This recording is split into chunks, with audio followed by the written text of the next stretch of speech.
வணக்கங்க. ஒரு விஷயங்க, உங்கள் வீட்டில் எல்லாமே இருக்குது, எல்லா வசதியும் இருக்குது. ஏசி இருக்குது, வீடு இருக்குது, வாசல் இருக்குது, எல்லா வசதியும் இருக்குது. அப்போ வீட்டில் மட்டும் சந்தோஷங்கிறது இல்லை. ஏன் சந்தோஷம் இல்லை? எதனால சந்தோஷம்? இத்தனையும் இருக்குது, ஏன் சந்தோஷம் இல்லை சொல்லுங்கள். நான் சொல்லட்டுங்களா?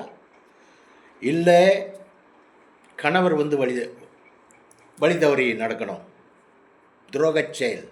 இல்லை, மனைவி வந்து துரோகச் செயல் செய்யணும்.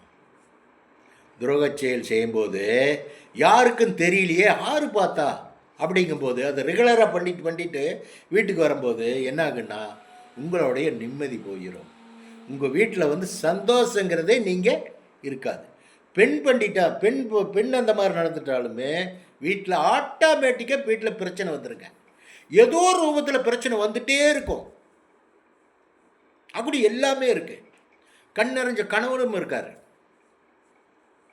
அவருக்கு உங்களுக்கும் வந்து பிரச்சனை வந்துகிட்டே இருக்கும், சண்டை வந்துகிட்டே இருக்கும், ஏதோ ஒரு ரூபத்தில் சண்டை வந்துகிட்டே இருக்குது. அது என்ன காரணம் தெரியுங்களா? நீங்கள் வெளியில் பண்ணுறீங்களா தப்பு, அந்த ஒரு தப்பு தான் இறைவன் கொடுக்குறார். நிம்மதியை பிடுங்குறார். நிம்மதியை பிடுங்கி வெளியே போட்டு நீ விரல அனுப்புவாங்க. நீ எச்சில் பட்ட ஆள், நீ எச்சிலோட வீட்டுக்கு போகிற, எச்சில் பட்ட ஆள், உனக்கு வீட்டில் சந்தோஷம் கிடையாது அப்படின்னு சொல்லி இறைவன் கொடுக்கறதுங்க இந்த தண்டனை. ஆணாக இருந்தாலும் சரி, பெண்ணாக இருந்தாலும் சரி, அந்த ஒரு தவறு மட்டும் பண்ணக்கூடாதுங்க. அந்த தவறு பண்ணால் என்ன, வாழ்க்கையில் நிம்மதிங்கிறத நீங்கள் இருக்காது, பிரச்சனையாகவே இருப்பீங்க.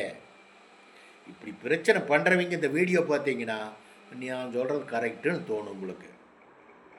ஆமாங்க, ஒரு குடும்பத்தில், எனக்கு தெரிஞ்ச ஒரு குடும்பத்தில், ஒரு ஒரு ஒரு குடும்பத்தில் கிட்டத்தட்ட 50 வருஷமாக பிரச்சனையாகவே இருக்கிறாங்க.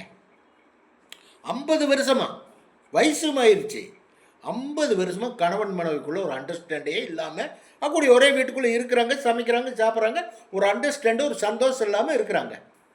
என்ன காரணம் தெரியுங்களா? இந்த ஒரு தவறை வந்து அவங்க விடுறதே இல்லை. செய்யும்போது மேனி கெடுது, உடம்பு கெடுது, மனசு கெடுது.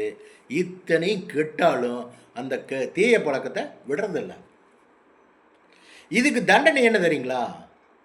விரைவில் 10 ஆண்டுகள் உங்களுக்கு ஆயுசு இருக்குதுன்னா 10 ஆண்டுகளில் உங்களுக்கு தண்டனை வந்து காத்துட்ருக்கு.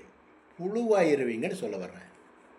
புழுவாயி தீராத நோய் வந்து இந்த மாதிரி எல்லாம் நடக்கிறதுக்கு வாய்ப்பு இருக்குதுன்னு சொல்ல வர்றேன். கொஞ்சம் ஜாக்கிரதையாக இருங்க. இறைவன் சாமானியம் இல்லைங்க, நம்மளை பார்த்து கண்காணிச்சுட்டு தான் இருக்கார். நான் கவனத்துக்கு தான் உங்களுக்கு கொண்டு சொல்கிறேன். கவனமாக இருக்கணுங்க. இந்த மாதிரி எல்லாம் பண்ணால் இதெல்லாம் நடக்குன்னு சொல்கிறேன். வேறு ஒன்றும் இல்லைங்க. வச்சுட்டுங்களா? பாய்.